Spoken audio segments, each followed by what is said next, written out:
This week's episode is called Hydrox Dreams because Devin got it into his head that following up an episode titled Oreo Rituals with an episode called Hydrox Dreams would be hilarious. Now that we've taken the time to explain the joke, we return you to your episode of the Say Report, already in progress. Welcome to the Say Report. I'm your host, Devin Decker, and joining me, my host companion, Sejan Sarowick. Sejan? I've just got Al Pacino, Dunkachino just playing in my head right now. Give me a second. I gotta get over that in order for us to our new vocal warm up. Apparently, it's actually how Al Pacino has warmed up for every set since the movie Jack and Jill. Even before it, it's why they worked it in. It's where they worked it in. Wait a minute, you say like, Dunkachino before every take? Yeah, no, it's like when McConaughey in Wolf of Wall Street beats his chest, and it turns out it's like Leo caught him doing that in the bathroom one morning and was like, you should do that in the movie.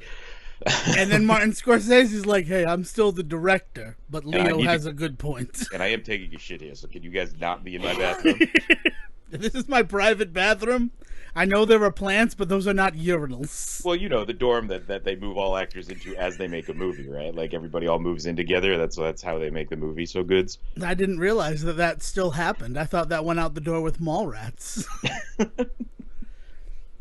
Very famously, that's exactly what happened on Mallrats, in case anybody was unclear on what we were talking about. I mean, yes. Joey Lauren Adams living with Kevin Smith for about 5 years while they made movies together is just like a famous story in his history. Yeah, Chasing Amy is based on Chasing Joey, and he got her to play Alyssa. There's so many names in Chasing Amy. Hi, welcome to the Say Report. So many names in this movie with humans in it. No, because she plays Alyssa, right? She doesn't play Amy. I'm going to tell you this right now. There is at no point in breaking this down that anybody is going to care nor think is funny. So we can... Man, at that point, like, thanks for listening. We'll take us home. Thank you for listening to the Say Report with your host, Devin Decker. First. I forgot. We have serious things that we need to talk about.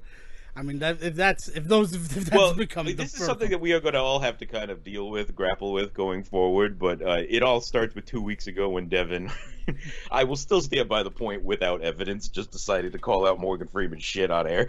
And like, I was trying to make a point in saying that we should probably not say things without evidence, and then like stumbled into a bunch of shit myself because I thought I couldn't find anything in the 2 seconds of Googling.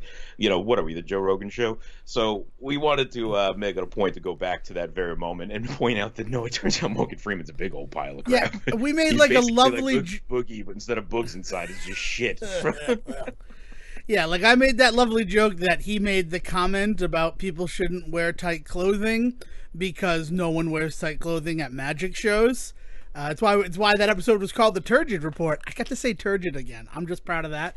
But no, it turns out that the lack of tight tops and tight clothing was because he would make comments. Yeah, also tip of the iceberg for like the kind of shit he was about. Totally tip of the iceberg, but like that was the one that I like definitely made like jolly waffles out of. And, I don't know if using that term is helping our case here at all. No, but it is. But it's no, one of we those just situations... wanted to just point out that there is definitely. I still stand by the fact that you should not just say shh. Well, to be fair, it's not like I was wildly just accusing Me Too moments. It's one of those situations where Morgan Freeman is one of those people that when he comes up, there's always that one person like, yeah, but he got Me Too'd, and then it's actually very difficult to find the evidence of that. All the articles that are written about it are written really weird. Also written at this point 8 years ago, 10 years ago, and not right. So like that's also one of the things is in all of that kind of stuff that happened, right? We kind of forget, like the big one is Harvey Weinstein, right? That's the one that everybody's going to forever point to. But we kind of forget that there was a lot of other things going on in there, and like there's this weird move by people to talk about it as this large movement, but then when you start talking about specifics, it becomes really hard to actually remember or point out anything.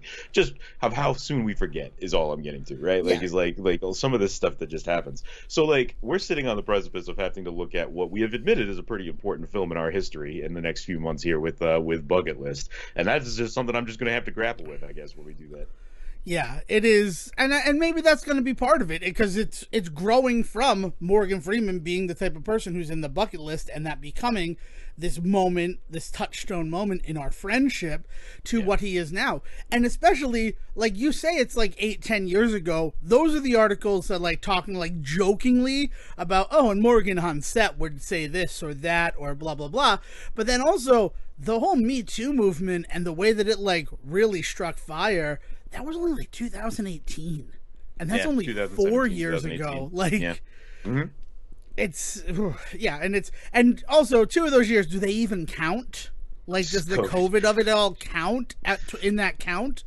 I don't. It's just nuts. It's one of those crazy things where I'm glad that I've now done the research and I can cite why Morgan Freeman. I mean, like trying to lift up a girl's skirt, a PA's skirt, asking if she has underwear on, like. That's next level. That's the next level. But then the other really gross thing, if you want to break it down, and I promise there's actually funny and positive stuff to talk about this week. I have a whole notepad that I'm super excited to get to. I'm so glad you have the funny notepad back. Apparently it's been missing for a couple of months. Is the fact that a lot of the allegations against Morgan Freeman are also similar allegations to our current president. And that's not great. Like, yeah, I know. Yeah, it's and the other crazy thing is that allegations of our current president, which Joe Biden, and then you got to look at just the litany of admitted things from the 45th president, Donald J. Trump. Like, yeah, I grabbed pussies. Chicks dig it. I did. Look, if we're gonna start getting into the lewd history of American presidents, like, I mean, there's already books written about that. We don't need to be the ones. We don't. To get into it. Exactly. We don't. But I watched. No, that was last week. I was gonna try to eat out again on watching The American President, but I can't. Nice. Oh man. But we got other stuff we got to talk about. We gotta get to, because this was things are starting to kick back into gear in terms like the summer lull of like, hey, we're all just kind of just taking it in right now. Shit went down this week, man. Yes, it did. And would you like to kick that off? I mean, we the first thing we should probably talk about, because I don't think it's going to be too much fun to talk about, but like obviously we need to address, is like what the fuck is going on with Discovery WB right now. What's really interesting is that in the wake of all of this shit going on about Netflix canceling a bunch of stuff and dialing back a lot of things that they were going to be doing as far as like money and projects and all that stuff, and everybody talking about, you know, Netflix going down the tubes, and we said at the time, you know, it's funny how Netflix is always the one that catches the brunt of this shit, when you know at the end of the day, in a couple of months, we're going to see these other companies starting to pull these exact same shenanigans. And, you know, we wondered, will anybody say fuck all? You know, I bet we even said they won't. You know, WB said it was like, hold my beer. like Discovery Warner Brothers was like, let's see what we can do with HBO Max. Let's fuck some shit up. And there was actually a person saying hold my beer. It was Zaslav. Yeah. Coming in from Discovery and everything that he did too. I did not realize that Discovery was such a big moneymaker. I didn't realize that like the reality television pool that they had essentially dug and filled up was worth so much money. Well, that they would come forward and be like, this is what we need to turn HBO Max into.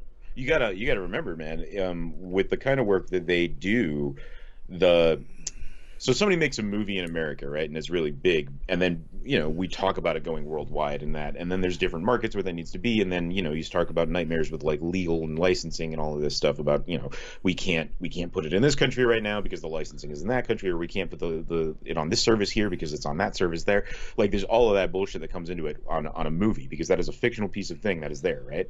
Discovery does not really have those problems, because at the end of the day, they can just use reality TV. Reality TV is easy to make. You can make a bunch of it at once, like, and cheap. Wise, I don't mean like there are not artists in reality television. There are, but in terms of producing it, like the amount that you have to put into it if you want to is so much less than anything else. And then on top of that, you don't have to run into any of those issues. So Discovery has a quantity of material that I don't necessarily know is going to be considered quality, or at least not to every market, right? Like what matters to me is not going to be the same thing that matters to somebody halfway around the world, right? But like, so they don't have to worry about hitting on fire with everybody on this one thing, and also they're not allowed to show it in 6 other countries, right? Like that, they don't have those worries. So Discovery kind of is this like sleeping giant, not because of any like anything important, like hugely important that they're doing in the world of like streaming, but they've just got so much material that they're doing gangbusters. Yeah, it was a huge surprise when he put up that slide and all of the things, like what, 90 Day Fiance universe, and things like that. Like that's the one that really sticks out to me, because I remember when that happened. There's a Kesha one. Yeah.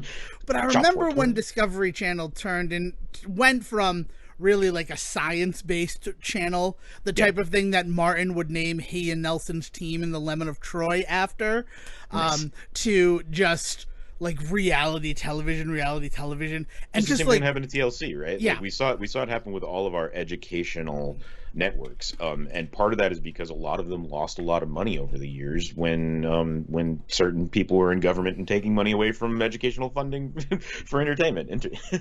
Yeah, so they pivoted and they found a way to survive. And first of all, had you done anything with Discovery Plus, their streaming service? You had used it? Okay. So I have used it. I think I've talked about it here before. It's shit. It's not good.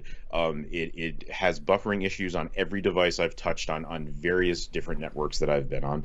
On top of that, when it does show, the quality is never good. It's always fuzzy sound. I've actually watched episodes of things where the sound was just crap. So no, I dumped it about 3 months after I had gotten it. And this was only about 6 months ago, and I'll be honest, part of the reason I wanted to check it out is Ron Funches was hosting a chopped version on that show that was entirely marijuana based, and I was just like, well, now's the time to try Discovery Plus, and couldn't even get through an episode of it. Like it wouldn't play. So it was just a nightmare. On top of that, UI sucks. So across the board, Discovery Plus has, if you had ever asked me, and if you still ask me, the worst streaming service that has existed is Discovery Plus. It is almost like shovelware. Like we had to make this. We know people will download it, but we're not going to dedicate any time and effort to it. It just felt gross.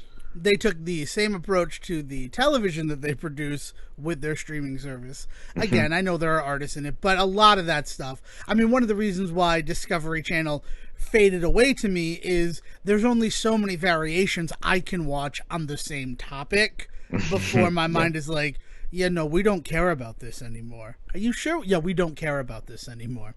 All right, moving on.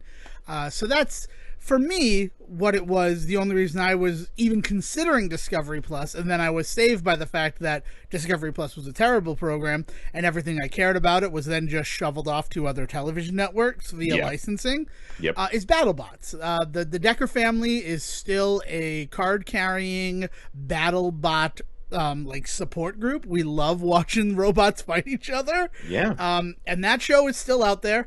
They just wrapped up their 6th season. But the 3rd season they had already promised broadcast rights to, and then when it came time to do it after that, they're like, well, we're just going to go on Discovery Plus because it's the only thing that we have a hand in that's doing any numbers.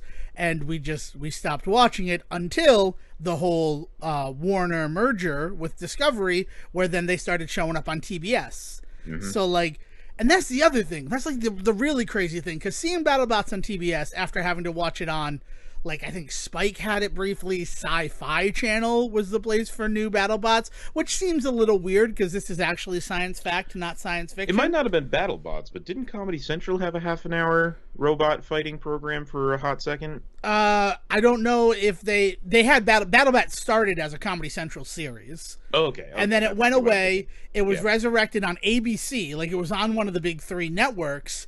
And then, because the summers, they realized again, we can just put on game shows, and Didn't it's Grant cheap. Imahara come from BattleBots? Wasn't he like a big find for the MythBusters guys because of a robot that he had on some season? That is also true. Yeah. Oh man, and I miss Grant. And that's exactly it. And that was back when it was still on Comedy Central. And the only reason that Comedy Central even touched on anything is Robot Wars, which was big over in Europe. Was sponsored by the same people who did Whose Line Is It Anyway? So when they were in Black Hat, right? Or Hat Trick. Hat Trick, and then now it's something else. Fremantle Media is what it's become. And Fremantle was like, oh, we'll sell you these. Are you interested in this Robot Wars stuff? And they watched it, and they're like, there's not really a market, I don't think, for this type of show on Comedy Central, but we'll license out the idea. We'll take the idea and do our own version of it. Yeah. Because robot fighting has always happened. It's just a matter of not having cameras on it. Because when it came back to ABC, they're like, yeah, Robot Wars have still happened. We just didn't brand it and sell toys. It's like the esports story, right? Like, there's always been LAN parties. It's just at some point they decided to put it on ESPN, right? Yeah, exactly. So ABC had it for 2 seasons, and those were wonderful. Like, there were people, we had BattleBot parties at the house.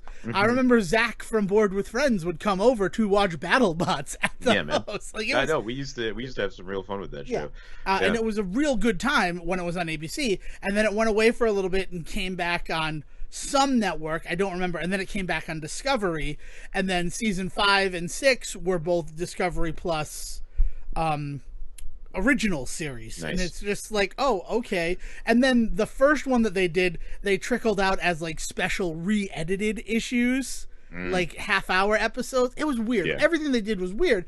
And what that really did to me, because I didn't think about it. I haven't been thinking about it until what happened with HBO Max and everything that we're seeing as that fire just continues to burn. And as you said, it's not necessarily HBO Max that's burning, but it's like weirdly what the fire is branded with. Well, it's the only real public facing. It's the most public facing side of the whole thing, right? Like, if you want to get down to it, because there's a ton going on behind the scenes for sure. But in terms of why this matters to anybody out here in the real world, HBO Max is the thing that's going to be affected for us. Right.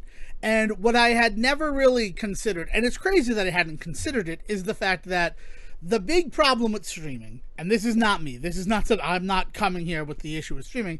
The issue with streaming is you produce more. I'm going to use the analogy that I read, and I'm sorry about this. It's like a buffet, right? And they keep putting new food out on the buffet, but the old food is also still out there, but you've already paid your $12 to eat at the buffet. So they're not really getting more money from you. Now, they get $12 every time you go to the buffet, but it's still just $12. Yeah. It doesn't matter if they've spent $0 on new food or if they've just spent like thousands and millions of dollars on new food and now there's 10 new dishes for you to partake of. Yeah, I mean, and what's really interesting about that, and that's a perfect analogy because there's a meta level to it in that, like, at some point, like, too much is too much, and when do you kind of glaze over and none of it matters, right? Yeah. But then there is a very physical problem there too, in that, like, server space is not cheap or infinite. Or infinite, yeah. Right? So, like, there's also just a whole other side of it that's that, and, like, you start getting into conversations about, like, it's the same stuff that happened with Bitcoin. It got so big so fast that it became a literal like pollutant to the earth. The way in order to do that, like, we're going to be getting there with like our streaming services soon. Is like we're going to have server farms so big that they're just destroying environments. I don't know the messaging app, but people in India sending good morning texts are starting to fill up the internet. Like, there's just there's so many people in the country of India, and every morning now they've decided to wake up and say good morning to everyone that they know. Yeah, they have some specific like TikTok style app that you're talking about that is probably not huge over here, but will be in 5 months. Right. But yeah, that app is just like on top of the fact that it's so many people sending it, that app also is not doing any favors by like compressing it in any meaningful way. There's a whole tech side to it that's nuts. But yeah. Yeah, it's just this insane thing that I was reading about as I was looking about all of that. But if you just want just like small level example of servers do not go on forever. Right. If everybody in India sends a hello message to everyone else they know in India, it fills up, I think, like 4 months, and they're like... Well, there's an internet term for it, hug a death, right? Where if somebody, like, say, an influencer mentions, like, a charity and says, everybody go there and donate now, and if everybody that they're talking to, millions of people, jump over and donate right away, it can shut down a website, right? It's that same idea, is like, you give it that internet hug of death, is like, you do that to these streaming services if depending on what's going on and what what's being accessed and how it's being accessed. Yeah, it's just crazy stuff that I had not really considered. But then going that step forward, seeing BattleBots on TBS, seeing season 6 of BattleBots, which I had not had access to prior to, and then realizing, oh, well, now that they have HBO Max, they have that whole section of Turner Broadcasting. Like, HBO Max was weirdly a funnel for, carryover programming to TBS. Mm-hmm. Like, Close Enough ended up showing there. Harley Quinn, which you want to have some not fun with the Harley Quinn show, watch that on TBS. Search Party is another big one. Well, Search Party went from TBS to HBO Max. But now it's definitely showing on TBS reruns, at least. Yeah. So the HBO Max, yeah. So it's just this, like, weird thing where I'm like, so HBO Max, against all of them, because they also had a broadcast foothold, had sort of developed a way to get, like, more ad revenue, like generalized, quantitatable ad revenue off of their original, like, programming for the streaming service. It's the third heat, right? Yeah. Like all joking aside, it's the thing that they can do that Netflix can't. And that's always been the promise of HBO Max, is that in addition to the fact that this is an app where you can stream all of this stuff, we do also still have a television network that is going to be able to be the kind of thing that kind of feeds the what's going on here at the app. And like that synergy is going to be the thing that helps us survive against a beast like Netflix. It's the one thing Netflix can't do. Believe me, if Netflix could introduce a Netflix channel somewhere, you know that they would start it. Maybe they already have on like Pluto or some nonsense. I know that they've absolutely tried, and every time that they try, it's just they're too deep in debt to really get any starting. They would need to get to a place where they could afford, because like you lose money in the first few months of a cable network. In the first few months of any business, you lose money, right? So like, but like banking on that, I bet. You know what? I bet you sometime in the next, like, I would say 10 to 15 years that you eventually see a Netflix channel. They figure out some way to do it cheap enough that they can get away with it, and I bet you see it. But anyway, that's always been kind of the promise of HBO. I'm getting a piece of paper right now. The Netflix channel has been announced because we talked about it on the Say Report. No, it obviously hasn't, but it will, because it's what they need. It's the component that Netflix needs, is a way that those people who are still, like, locked to cable companies can put their stuff on, and they can sell what they have to, like, ad revenues, like how BoJack ended up on Comedy Central. Like, right. But even if you have a subscription to HBO Max, you might still be paying for a particular cable package that includes HBO, right? So that means they're getting money from you twice ways. Right? Well, no, you might be doing that, but that's if you don't know what's going on, because every cable subscription to HBO includes HBO Max with it. Does it include HBO Max, or does it include HBO streaming? Because that's still its own separate thing. It includes HBO Max. That's the reason that I have HBO Max, is because we still have HBO through our cable company. Yeah. And it's like, oh, okay. And then I don't ever watch HBO on the cable box. I mean, but my father throws it on, so I know that it works for him. He didn't realize that he could watch Bill Maher on the HBO Max app the same day and date that they release on the television. Yeah. Until I'm like, no, I mean, that's how I've been doing last week tonight, right? Because I'm so sick of, I'll set it to tape, or I'll and try to watch it later on, and it cuts off like the last minute, or it misses the first minute. Yeah. So also, the streaming service makes itself more valuable to me, because I know that it's just that in its entirety. But aside from the HBO component of HBO Max, which is, like you said, a big deal with it, you don't consider the fact that Cartoon Network is also under that banner of HBO Max. You don't consider that TBS and, well, I guess, and TNT. Yeah, TBS and TNT are both under that banner. So while HBO still has that same problem of they're not really selling to advertisers, that's 3 other channels that stuff that they're making as an exclusive, like right out the bean, for the HBO Max app can be dumped to then make money on the back end. Well, and then think about that in terms of the rights of other stuff that they had no hand in making, but they get the rights to put it on HBO for 3 months or something, right? At some point, that probably also includes, and then after that, we'll move edited commercial versions to TNT/TBS, right? Like, and they've got this whole pipeline of streaming/television that makes sense for them to spend more money on these things in order to stream them, that we're learning Netflix is kind of starting to run a little tight on. Like, the ability to hold on to certain shows and certain movies and things like that. Like, Netflix has not been able to compete against these companies because HBO can come in the room and say, not only will we pay for you for the right to put it on our streaming service, but we'll also put it on our premium cable network, our exclusive cable network, and these other two networks that we can then put commercial breaks in, right? Like, so they've just got such a sweeter deal to present to production companies and film companies, you know? Right, and a lot of those deals that they already had in place, like the almost $1 billion that they paid for the Big Bang, like, syndication rights on cable for TBS. That's why Big Bang is only on HBO Max. And it's the same thing that they got Friends. Like, Friends is only on HBO Max because while they were putting together the latest syndication deal, they put in that clause of, like, if we go to streaming, we want exclusive stream rights as well. You can't say that we have exclusive cable rights and then suddenly you're selling the streaming rights to everybody else who will give you money and make money both ways. Right. We want to be the only stop for these shows. And obviously you're going to agree with that because you can get more money out of them for that. But also you get some of that back end money from the advertisers on TBS, right? Yeah.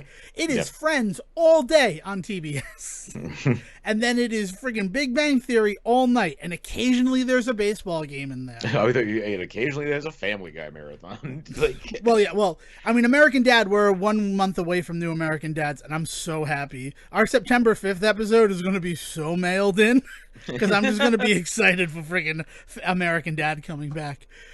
But yeah, so watching this whole thing and everything that's going down has been kind of like insane. But then I think about the big casualty in this whole thing, and I didn't even realize like why people were coming to me with this casualty, and I feel like an idiot for that.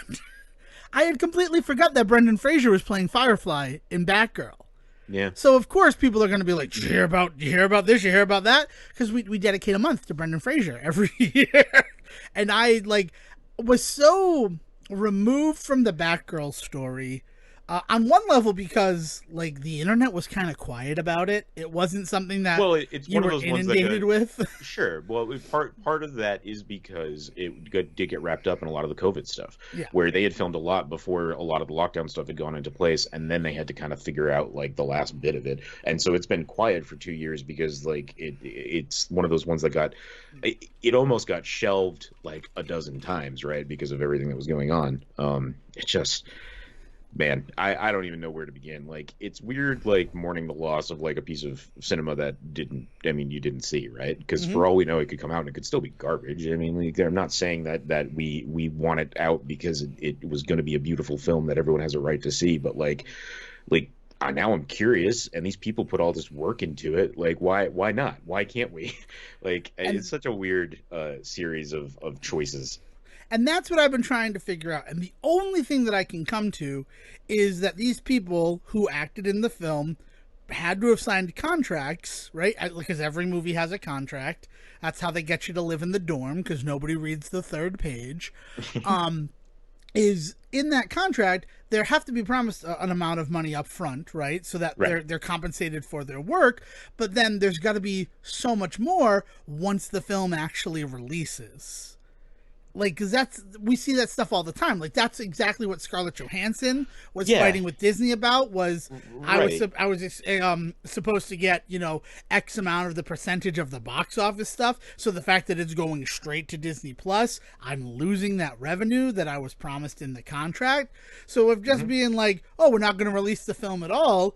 Like, you signed a contract that says that. It has to say in the contract multiple times that in the event that this film is not completed or released, you do not get this money.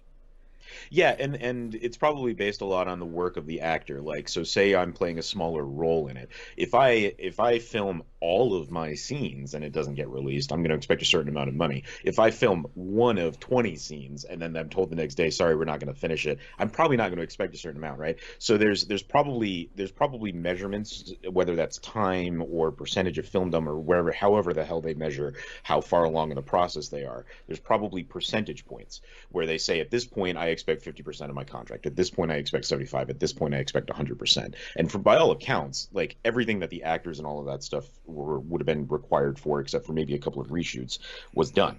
So I think that they would all expect at some point to get paid in full for the work that they did because they put in full amount of work for what their job is, right? So like, yeah, that has to have all been built into it, and they have to expect to be paying these people that money. So that means that they have to then be saying it's worth it to do that and still not put this movie out. See, for me, I think that so I think about the big words when you look at IMDb in terms of how far along a movie is. Mm-hmm. So like you have announced, you have pre-production, you have production, you have post-production, and then you have released.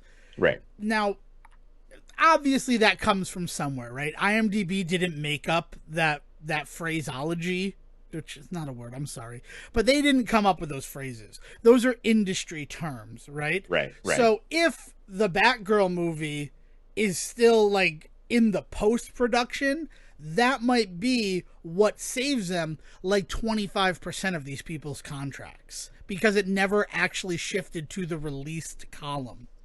Unless you're the kind of actor who thinks this is going to be huge, I want merchandising rights, I want that kind of stuff, so you can pay me less now so that I can get more later based on how well the film does. That is definitely a tactic people use. Yeah. But I don't know how that's the like most people just sign a contract and say I get paid this amount of money for the work that I do, right?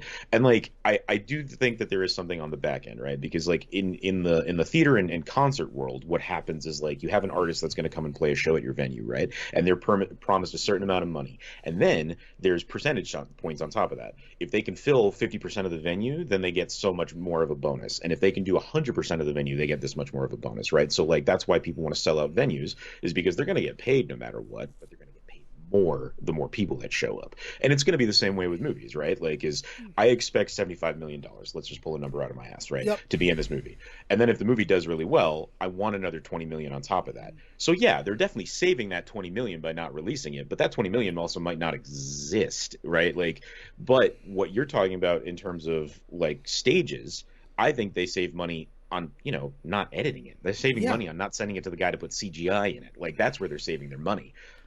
That's good. So then at least the actors are getting paid. I couldn't think of how. But also, this looked like one of those things that it might start a franchise. Like, there might have been franchise clauses in the contract. Like, they might have signed on for multiple movies. Well, so then that also... The big part of all of this, and where I think all of this comes from, is this feels like... It feels like this film got caught in the fire that WB set to get rid of Ezra Miller, because by all accounts, there's a lot going on that was supposed to be in this movie with one Michael Keaton playing Bruce Wayne, right? And with that, there was also a lot of talk about how he was supposed to then be present in the whole Flashpoint stuff that's going on in the Flash movie. And so this idea being that this movie Batgirl probably had a lot of the world building that it is doing, a lot of the stuff that you're talking about, would have been creating a franchise opportunity in a universe that they're now fucking just like they're walking away from completely, right? Like they're done with that whole Flashpoint world. They've talked about how they're just going to release that movie, and then Ezra Miller is released from his contract, and they never want to see him again. So see them again. Thank person. you. Yep. Nope. You're right. Yep. So like this whole thing of like they just don't want to deal with Miller anymore.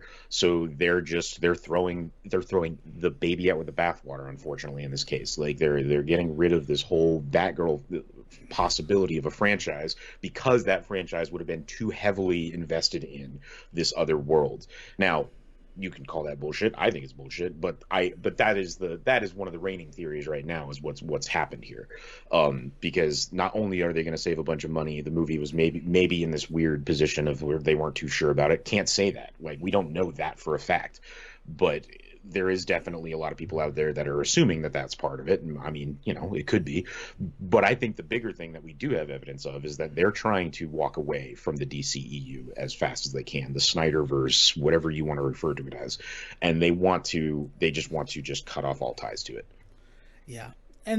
And honestly, it makes sense based on everything that we've covered just on this show in the 6 years that we've existed, since things like Justice League and Wonder Woman and then Wonder Woman 84, and just how off the rails things have gotten.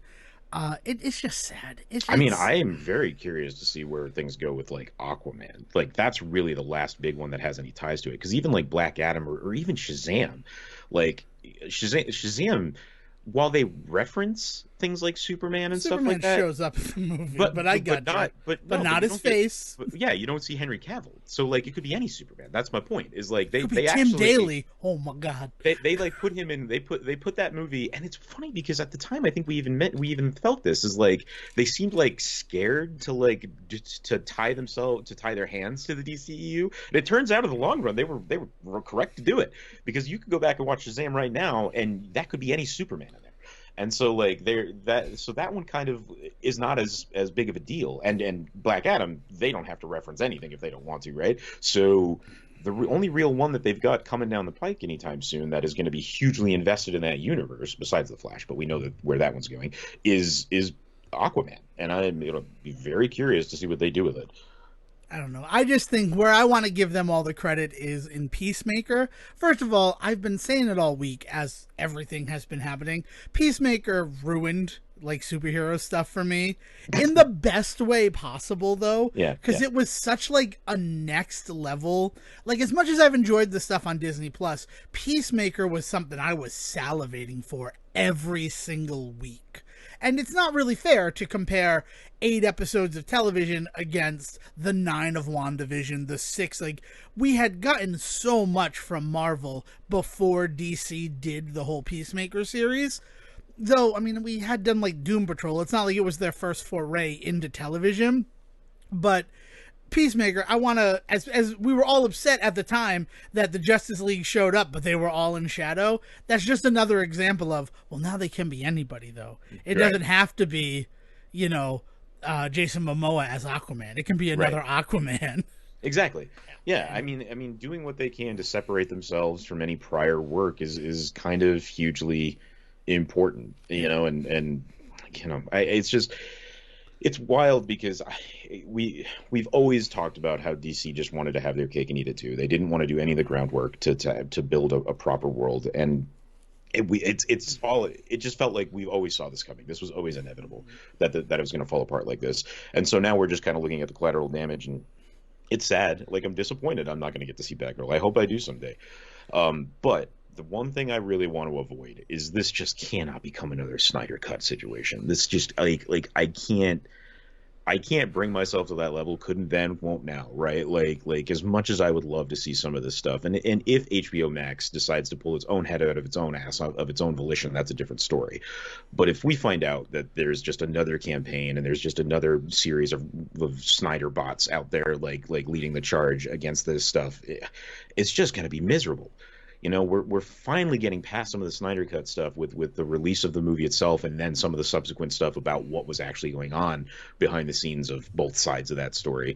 Like, we're finally starting to move past it, and then this thing dropped, and all I can do is sit here on edge thinking, oh God, it's going to come, right? Like, we're going to see this inevitably.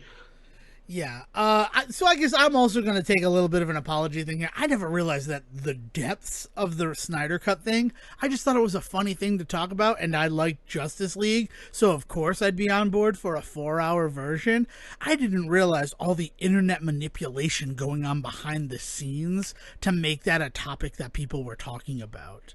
I mean, like, I am going to say I didn't realize that until reading that article where that's like it was being talked about daily, but only by like 25,000 things, and those aren't natural numbers. You're right. Like, that blows me away, and I agree that I don't want this to be, if that's their tactic, if that's what Zaslav and Alan Horn are hoping will happen. I don't think that they're doing. I don't know. Maybe. Oof, now you say it, right, and now I'm worried. Maybe it is. No, it's not bad. I just mean like the ways in which the irreparable damage that the Snyder Cut campaign has caused to the concept of fandom and geek film and all that nonsense, right? Like the ways in which that has just completely wrecked that line has just been irreparably just crossed and stamped out.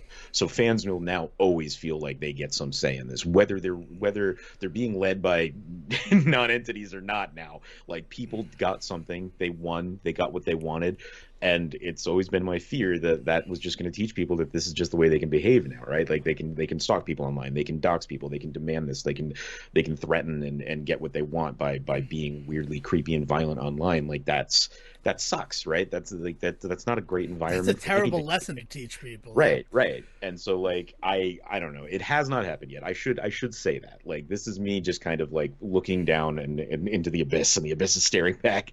But like, there's not like a thing I'm pointing to saying, look, it's already started. Like, that has not happened, and maybe it won't, because the other side of all of this is that Batgirl was getting all of these really weird, like preemptive, like, oh, anti-woke bullshit. Like, it's just so there was already, it felt like seeds were being planted to kind of go against this film from the fan side, and then this whole thing happened, and now I don't know what's going to happen in the fan base. Who knows? Yeah. The other thing, though, you say that you're staring into the abyss, and this is how you feel the abyss stares back. You can also look back at the history. Yeah. Like, it's not a completely unfounded fear on your part. Yeah. That's where the cancellation of something would then go for fans, because they've already demonstrated it. I mean, specifically DC fans, amongst all of them, are the type of fans who will say they want one thing, get it, and then be like, no, we want the other thing. Yeah. I mean, and that's what Jason Todd is. It's the second Robin, and I always forget his name. Yeah, Jason Todd. Jason Todd. Yeah, where they all voted. Thought it would be funny to vote to kill him. Yeah, they'll never kill Robin. DC would never kill Robin. Yeah, I know. That's the dumbest thing too. We talked about it before, and we'll move on past this. This has been a great conversation. I've really enjoyed talking through all of my fears about this with you. But like, Jason Todd was a replacement Robin. Yeah. Like, it's not like it was freaking Dick Grayson that they're voting about, and it's like, oh, they'll never kill Dick Grayson.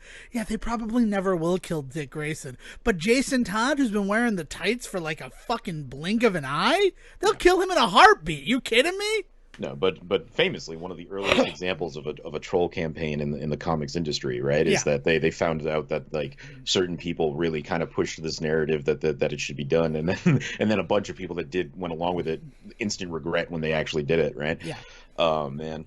Yeah. So it's not the craziest thought in your mind to say this is the next Snyder Cut situation, because it is the next thing, and if it weren't like couched in the fact that it's a DC property, I don't think your mind would jump there. But I don't feel the same way about Scoob too, right? Yeah. And that was also wrapped up in all of this.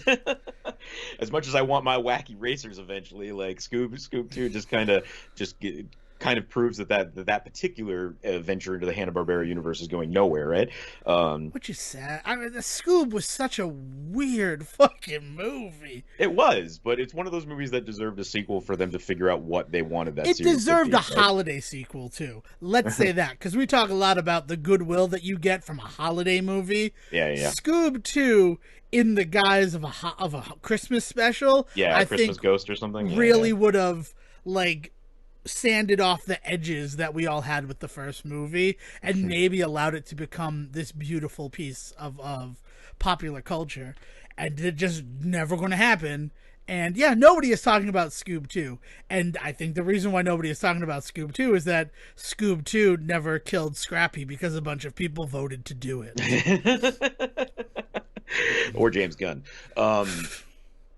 So the HBO Max Discovery stuff is going to be really interesting. Bringing the Discovery stuff off of the app, just to kind of bookend this and what I was saying about how crappy the app was.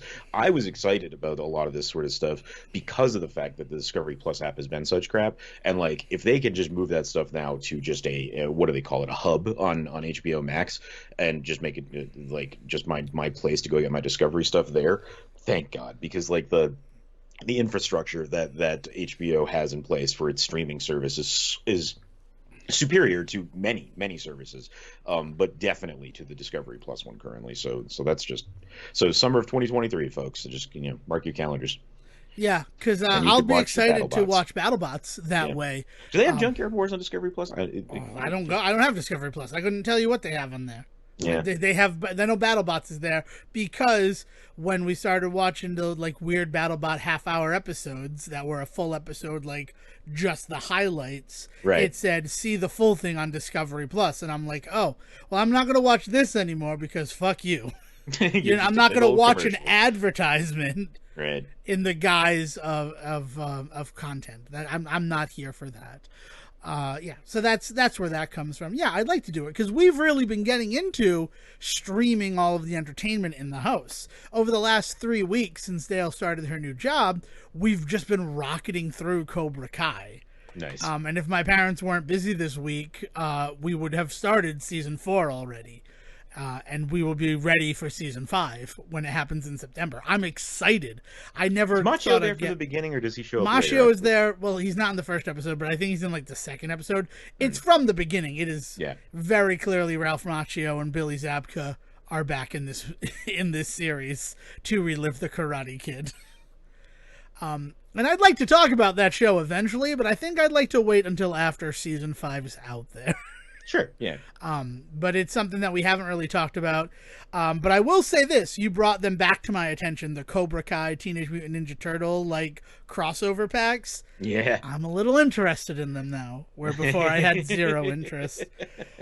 Yeah. And also, they're just really fun. If we're going to talk about Cobra Kai, and this is one of the other reasons why we'll push it off a little bit, the tie-in Sony PlayStation exclusive video game that for a long time would have served as the third series before the third season was picked up by Netflix for distribution is something that you need to experience. Excellent. Because it's a trip and a half. All right. And I tried to finish it before we started the third season, and like we got 2 chapters in, and we're like, so this is not going to have any bearing on it. We can just start the third season. Which I don't know. You've watched Cobra Kai, I imagine, or no? Not religiously in any sense, man. But you know that the second season ends on a pretty significant cliffhanger. Yes. Yeah. And so it was like, well, now the next logical thing to do would be to play through the game before watching season 3. And we tried to do that in like one night to just get the story. And then 2 chapters in, we're like, yeah, we don't need to play this. We can just see what happened. we don't need to see this right now. Yeah, man. But it's a shame. I've been trying to find like a really good just like time filler video game for a few days now. I'm having some difficulty finding something that I can just pop in and out of. I was doing that with Mario Odyssey for a bit, but I got to 666 moons and thought, this is funny. I'm gonna stop now. Hey, it's the number of the beast here. I unlocked my skeleton costume. I run around now and that, and with my beach hat on, I'm pretty good. Nice. Exactly. Loving it. Speaking of Mario, we had reported on this show a couple of weeks ago, new tech in Super Mario Brothers 3, the whole calculation of lag frames and how those work. Yeah. That information has already been put to good use to bring down the any percent warpless record by 2.2 seconds, 2.02 seconds. Holy.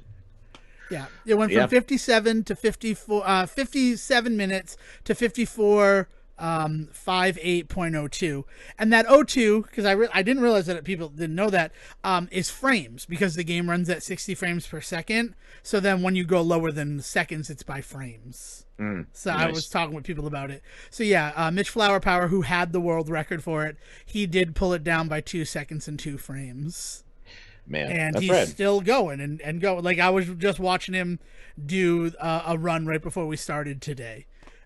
So that's why I was a little bit late sieging behind the scenes. That's fine. That's awesome. I mean, there's been a lot of really good stuff going on as far as the like video game.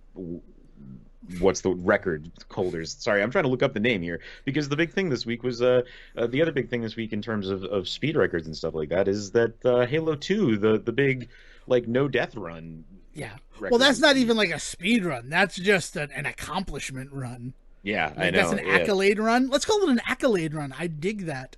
Because that Critical Moist or Moist Critical. Yeah, so Moist the Critical K is throws me off. Yeah, Moist Critical is a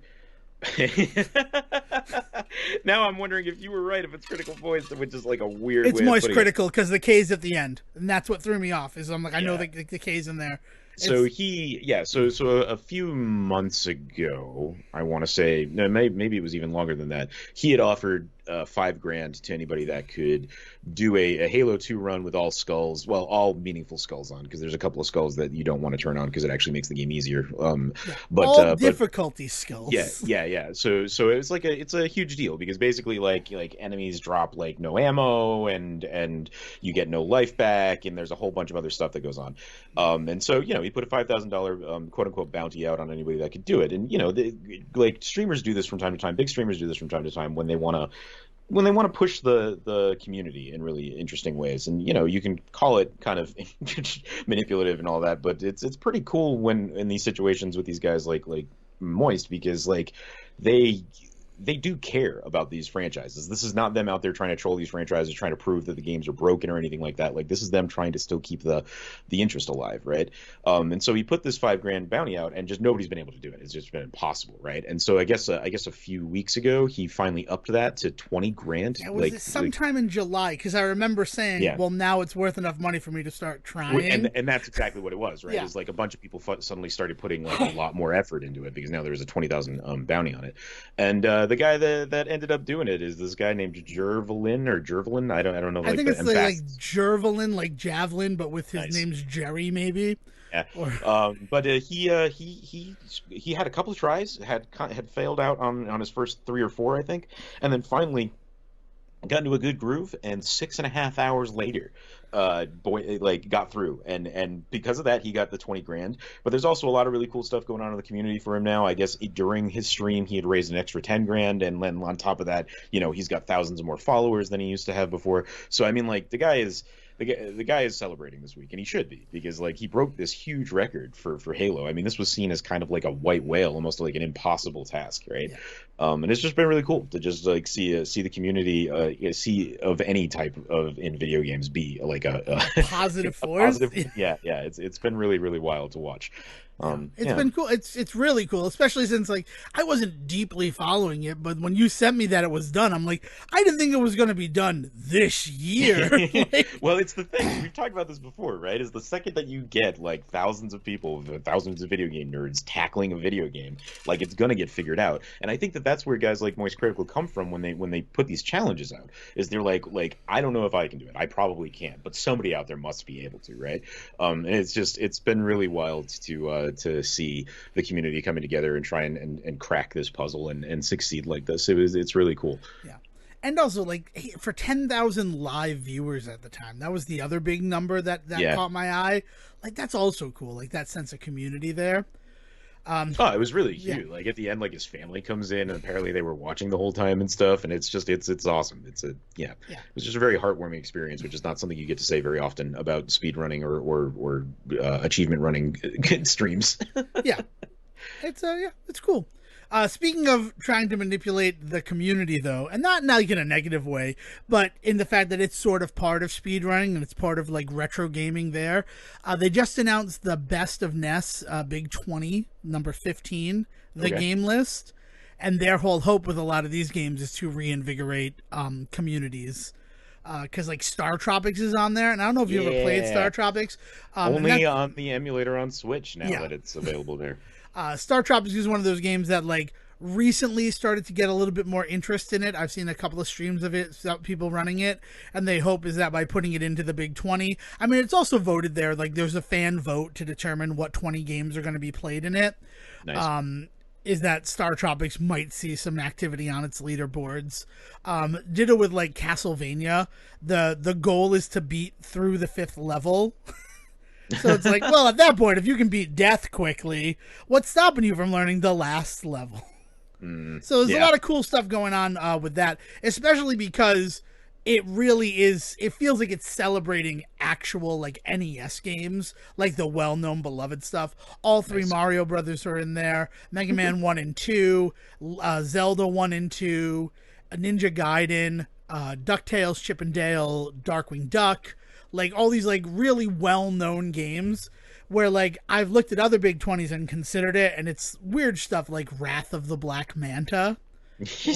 Nice. Which, like, I learned Wrath of the Black Manta one summer, and that was a lot of fun, and it's something that, and also because it's all these more accessible games, I'm like toying with the idea of maybe trying to learn a 20 game speed run sort of thing. That's on September 17th. They're running the Big 20, number 15. Okay. So I need to decide if I'm going to start training for it. Some of them I'm pretty good on, but then like I watched some people train on Twitch last night to prepare for it. And first of all, the nice thing about the Big 20 is that it's not hyper competitive. It really is just about this sense of community in completing this list of games to celebrate them. Yeah. Because like the Discord right now is all about like sharing strats, best way to get started. Like it's a really positive experience. I will say what that. kind of are there any prizes involved in this sort of competition? No. It's one of those ones where like I'm the one who finished it first. Is you get to be the person who said that. Yeah, but then also to say that you're the person who finished it. Like I finished all 20 games. One of them I don't remember when it was. It was right before COVID started. So maybe 12. Because I was training for it and then COVID happened and I'm like I don't want to train for this anymore. Like this does not interest me the way it once did as like a fun thing to do instead of like the only thing to do. I think like it took them a long time and they had obviously stopped like the restream, but they kept going with it. And there was this huge, like everybody supporting them when they got through all 20 challenges. And I remember like, that's cool. Like even the last guy to finish, because he finished, people were like there to congratulate him. Yeah. And that was just like a cool thing of it. So it is interesting. Like I'm not as dissuaded by weird games. Like I know all the games. The hardest game in it is probably Battletoads. And that's because you need to get through like the surf level without any warping. They're like, we thought about doing Turbo Tunnel, but we're like, everybody can do Turbo Tunnel now. So it's like, that is the only one that like kind of gives me a pit in my stomach. Everything else I've done pretty regularly. Like Ninja Gaiden. My problem with Battletoads is it's not fun anymore. You know what I mean? Like it's become such a thing that it's like a Herculean task to just tackle that game now, and it's just not fun. Sorry, but you were going to talk about. No, you're not wrong. Let's talk about how not fun Battletoads is, because it isn't. It's one of those situations where even when it first came out, the fact that it was like hyper difficult.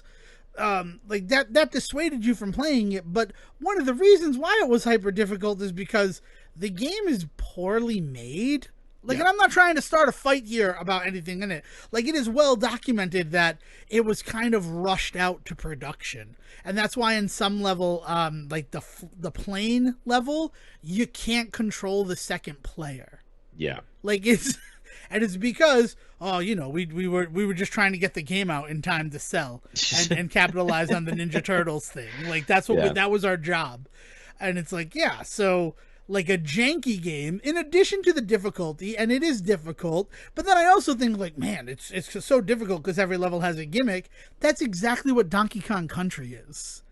Like the first Donkey Kong Country, it's gimmick stuff, and then that's amped up through 2 and 3, and the fact that like the weird successor to Battletoads is kind of the Donkey Kong Country series. Yeah, well, Rare does that like across the board with a lot of its stuff, right? Because what's the really weird one where you're the explorer in the woods, right? And you have to like avoid. What is the name of that one that they do? Yeah, Saberwolf. That's exactly it, right? Right. Is you see it actually a lot in Saberwolf too, right? Where they kind of do the whole like, for this level you bounce, for this level you're on a minecart, for this level you're right, and then that carries over into Donkey Kong. I will say what Donkey Kong does is it takes the gimmick concept and applies it. Every level has a gimmick, but then what it does is every world that gimmick evolves. So like the minecart level that you experience in World 1 teaches you how to play a minecart level. Then by the time you get to the second or third version of that of a minecart level, like they're having you jump on a different path. It's like a maze. You're going backwards at some points. Like they go out of their way to evolve the gimmick concept in those games. And to that point, it's probably why something like Donkey Kong endures and becomes this beloved franchise, whereas like Battletoads, like at some point you get an ironic remake of it made that doesn't sell well. That's about it, right? Yeah, that ironic remake. It's on Game Pass. I've considered it, but I haven't played it. I think I have it downloaded. But it's like, even then, like watching it, I'm just like, this just doesn't look fun. Yeah. And at the end of the day, like as a kid, Battletoads was so cool because, you know, we're living in anthropomorphic animals are the fucking shit times. Right. Like we got Street Sharks, we got Ninja Turtles, we got Kung Fu radioactive kangaroos, like we got all of it. So of course, Pizza Cats. Battle Cats is just like queued up to be a huge thing. But at the end of the day, it's basically a licensed cash-in game that like the special, the Christmas special that, well, it was the Thanksgiving special, that's really just the pilot for the show, goes nowhere because it is just derivative. Yeah. And it's just one of those things where like, yeah, maybe I didn't like Battletoads because it was hard. Maybe I didn't like Battletoads because it just wasn't a very good game. Yeah. Yep. And that's just the way that goes. Yeah, I don't know. It's fucking, it's crazy. It's just an insane fan bases. The ways that fan bases can latch onto certain things and just like completely just leave other shit in the dust is just fascinating to me. Yeah. Part of this feeling is because I've also just been doing so much more of a deep dive into some Resident Evil stuff. I'm replaying the first game and I'm like deep in that, and I'm like reading books and looking into like timelines and shit, just trying to put some stuff together, and it's just fascinating to me the ways in which people can rip on, and this even goes back to the movies, right? Like the ways that people can rip on how like, oh well, this doesn't line up with what happens in this game, and it's like, yeah, but the second half of that game doesn't line up with what happens in the first half of that game. Why do you care that this movie that just offhandedly referenced this one character, like, why are you offended that it's like not what you expected? It's just wild. There's no way that Claire, Leon, and Jill survived the Raccoon City incident. Like, I don't mean to be rude, but they nuke that town, and the fact that they can see it, but like, yeah, we're fine though. We're not dead. I mean, it's also the same ways in which they seem to be able to get bitten by zombies left, right, and center, but never succumb to the virus. I know that in some versions of the story they do, and like all that, and that's exactly my point, right? It's like the only one who could succumb to Leon, the weird thing of that, Leon should succumb to it. Jill is supposedly inoculated against the T virus because she's a member of STARS. Well, but we learned that that's not true later in the series, whereby 5 she is now full on Wesker. Like, it's just wild. Like that's exactly my point. Is like whatever is convenient. Yeah, do you not remember what you read last week that like we don't give a shit? This is about having fun? No. I do, and that's exactly it. Is I love that because it does mean that you get these really weird like almost like parables of like characters, and you're like, oh, like this Redfield shows up, and it's not the same Redfield we remember from before, but we get what that character represents. When we call him Chris Redfield, we understand who he is supposed to be in this particular story because of that, right? As long as he hates boulders, I'm on board. As long as he punches boulders and just like screams for his sister everywhere, like then we know that that's Chris Redfield, right? There's something beautiful about all that sort of stuff, and so it allows you to really have fun with that franchise in ways that the fan base just can't seem to have fun with that franchise anymore. And that's the thing that always kills me about these types of fan bases is they tie themselves to a thing so much that it allows them to no longer find joy in the thing that they're a fan of. And it's just like, why would you do that to yourself? Like, why would you hinder your fun in that way? I just don't get it. Yeah. I have a question for you. This is not a segue. I don't have much to talk about this. Can you say Schitt's Creek on the radio? Yes, because when you're referencing it is SCHITT''S. That's so what I would think, right? Yeah, like. Right. But I was listening to the radio a couple of days ago, and they called it "You Know What's Creek." And I wonder if they got called out. Is that a joke or like? I can definitely see some FCC, especially some local FCC like monitor or whatever. They just depend on people just calling in and complaining, and then they look into it from there. And if I got a complaint that was like, "Hey, I said shit on the radio," and I didn't really care to be doing my job, like many people in those positions, like you send off a letter, right? And then if you're that radio host, you either have to decide to fuck off on that letter, or like maybe give it at least a little bit of credence so that you don't get in trouble. I could see some radio guy getting one complaint from one particular person and thinking maybe I'm not going to push my luck. Yeah, exactly. You don't want to. You already got noticed. You got your warning. Maybe you drive slow whenever you're on that road going forward. But no, I think that's stupid. It should be doable, right? Like I'm just like, that was weird because it's a name, right? Yeah. Well, so that's the other wild thing about a lot of this stuff with the streaming stuff, right? And you kind of offhandedly mentioned this when you talked about like watching like edited versions of things on TV, right? Is that there's so much of this stuff now that people are getting their hands on, and they're just being so weird about. The other thing that we haven't talked about recently, but within the last couple of weeks, Disney Plus finally opened their doors to R-rated films. We have Deadpool 1, 2, and Logan up there, right? And like, you heard a little bit of some people being like pissy about like, my kids watch this, how dare you? I'm canceling my service. But generally, it seems like Disney navigated it pretty well by introducing the whole profiles thing a few months ago, and age rating and censorship and all that stuff. The profiles thing is so crazy to me because day one for Disney Plus, I set up a profile for everybody in my family. So it wasn't a new thing. It just wasn't a like front and center thing. Right. But that like, and I still get notifications every time I log into Disney Plus of like, do you want to set up profiles? And I'm like, I have the max amount of profiles. Well, and I think they probably found, so we also set up profiles because we were used to it. Every streaming service kind of does the profile thing. And in this house, we've talked about how we all kind of share so many of the things that like, and you guys do this too. You set up profiles in order to make sure that one person's like watching habits is not tainting somebody else's like menu, right? And so like that is why they exist. That makes sense. That's what we all do, right? But I do think that what they did is they really started leaning into we now give you the ability to turn certain levels of film off, certain television ratings and styles of shows and stuff like that. Like Disney really had to curate like how those profiles were going to work because of the fact that they wanted to start doing some of this stuff with like the Marvel shows and the R-rated films and stuff. So it gives them a lot more freedom to have you still go to Disney for your watching pleasure, but like we can still go and watch Deadpool. I'll be interested to see what the next few things to come are. It feels like Deadpool was a given. Logan was a bit of a surprise, but like once it happened, it made sense. I have yet to see them talk about bringing something to Disney Plus that I'm just like, that doesn't need to be there. You know what I think was waiting for? And this is a crazy thing. This is all conspiracy theory. I don't have much to support this other than the fact that I own the figures, and the fact that the figures exist is insane. Mm-hmm. They had done Logan and Deadpool figures in the Marvel Legends line, and the Logan one specifically, it would relate to the Logan one. He has blood on his claws and on his outfit because it's him in the chauffeur outfit from the very beginning of the movie. Oh, with Charles. So it's a 2-pack of those two characters.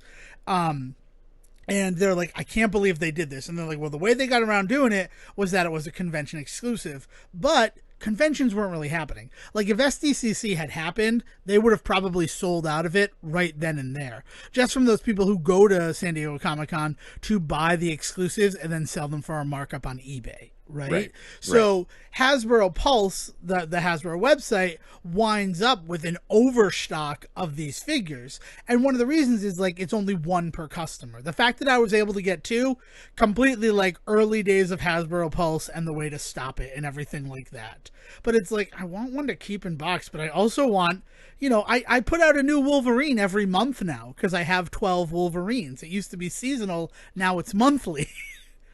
And I want Logan Wolverine as part of the rotation, especially with the bloody claws. Like, he's a good looking figure. The day that I saw that Logan and Deadpool were coming to Disney Plus was also the day, and I know it's a coincidence, I know there's no evidence here, but it just sort of fixes it, that Hasbro Pulse sold out of those Logan figures. So it really kind of feels like the fact that, because one of the big scary things is, and toy companies don't want to do it, and right now, like Warner Brothers is saying that none of their figures can come with a trigger weapon, which is something. I don't even know how to do it, which is really weird when you consider that they're with McFarlane Toys to do that stuff, and like that's all Spawn is known for is like big stupid guns. Yeah.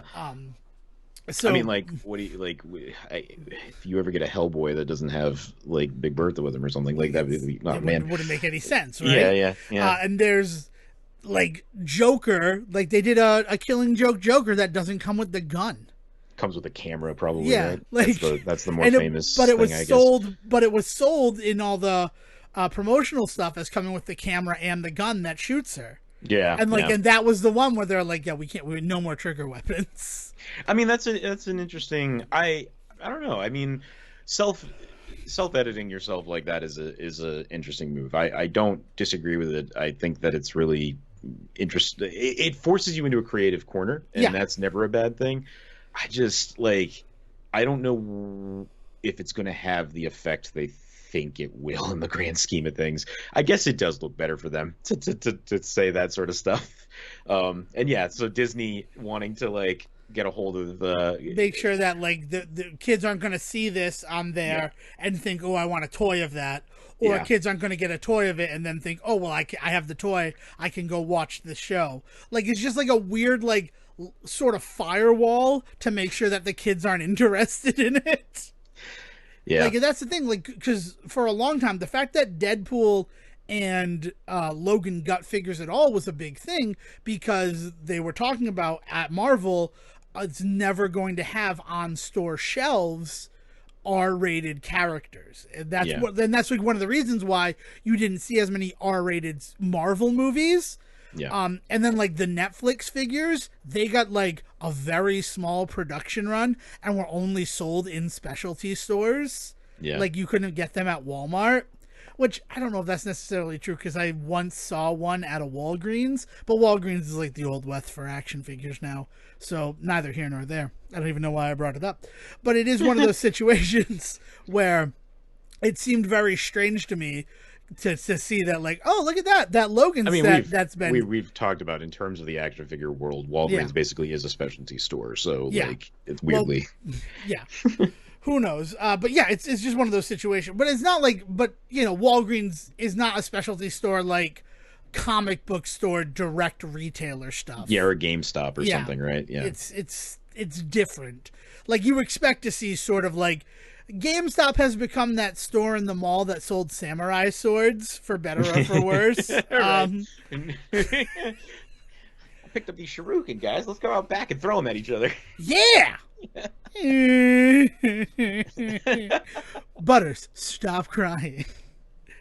Yeah, good times, great times. But that's just the thing. But this talk about Disney Plus and their addition of R-rated stuff really answers a question that I saw posed on Twitter, and I'm like, well, they'll never get rid of Hulu, right? Because someone's like, why would you still have Hulu as an option?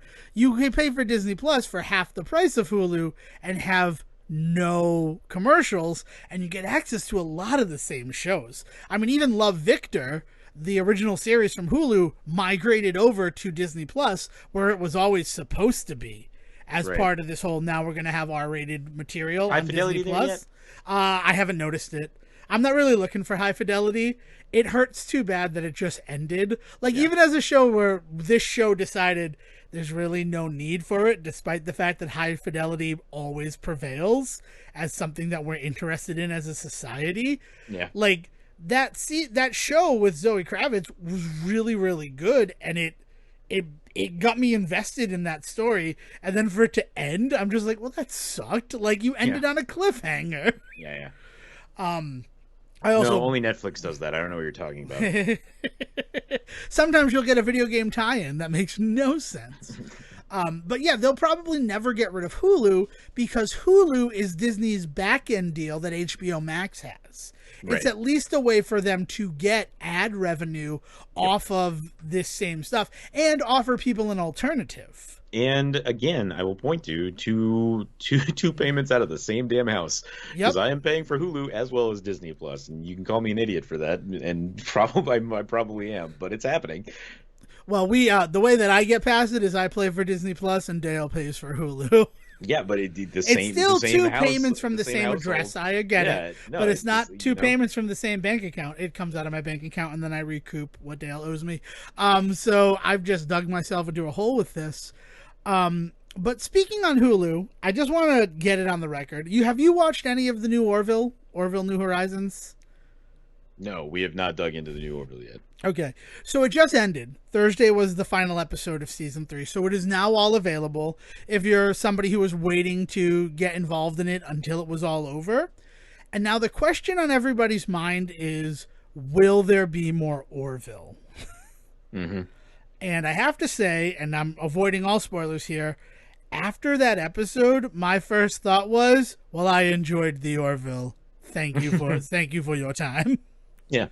And I'm not like upset about that. It just kind of felt like this is our curtain call episode. Well, considering everything that happened in order to get the third season made, I'm sure that they wanted to give it that just in case, shall we say. Yeah, that makes sense. But it's one of those situations I've never felt more convinced that it's going to be the final like episode of a television show ever in my life. Like, where it's just like, yeah, no, this is really, really enjoyable. Especially when you consider that they had to cut a whole episode. The Sympathy for the Devil episode is just gone. Like, and but that's the one that they released the novelization of, right? Yeah, the novelization of which I'd like to speak briefly on that is only in ebook form. Currently. Or audiobook form. I don't know if it's ever going to come physical. If it comes physical, I want it. It will get a physical release someday. There is, even if it's like a limited run or something. But there's been so many people talking about it and enjoying it that they'd be stupid to not put a physical version out. Especially if they can do one of those like really great like Star Trek style paperbacks with like the movie poster style like artwork on the front for it. Like they'd do gangbusters. There would be 3 copies bought for this house alone. So, yeah. Well, that's what I hope happens. Especially like it's not the first time that Seth has sold a book. Mm-hmm. I really want that to happen, but I tried with the whole, like, I bought a Kindle copy of it, and then I found out that because my Kindle is so old, going on 12 years, old Kindly Hugh. Oh, what's the matter? The e-ink dry up? No, it's no longer considered acceptable. Like with modern Kindle stuff. Yeah, no, they probably changed file formats twice since you bought it. Yeah, it's like, and I'm like, well, there's like enter your serial number to see if you could like still be eligible to access this, and it's like, no, your serial number is too old. And I'm like, oh, that's interesting. I'm pretty sure that the Kindle, like, I'm pretty sure there's just an app now that you just download. There is an app, but like yeah. But I like I don't want to read on my computer like that. I don't want to have to use an app. So I ended up returning it. I was able to get a refund. Like, that's something I do want to share, is I bought it through Amazon thinking I can just load it up on my Kindle, and I don't want to read it like that, but I do want to see the story, and I don't want to listen to it in audiobook format. I love Bruce Boxleitner. I'm not upset about that, but I'm not really an audiobook guy. Plus, the audiobook is 3.5 hours long. I mean, that's actually on the short end for audiobooks, but yeah. Yeah, no, but I'm not interested in that. I'm interested in reading at my own pace. And I know that it might take me like that's longer than 3.5 hours. But if I'm listening to it, I'm going to feel compelled to listen to it all at once. And I don't have any long drives that I can go on anymore because I'm not really going anywhere still. Yeah. So who knows? But yeah, so I don't know. The fact that they had to cut that episode and everything that happens and sort of the arc of the third season, it feels like this was the final one. And I don't think that Seth wouldn't do another season of the Orville. I just don't think he's going to fight to do it. I think that they're going to have to come to him and say, we want it.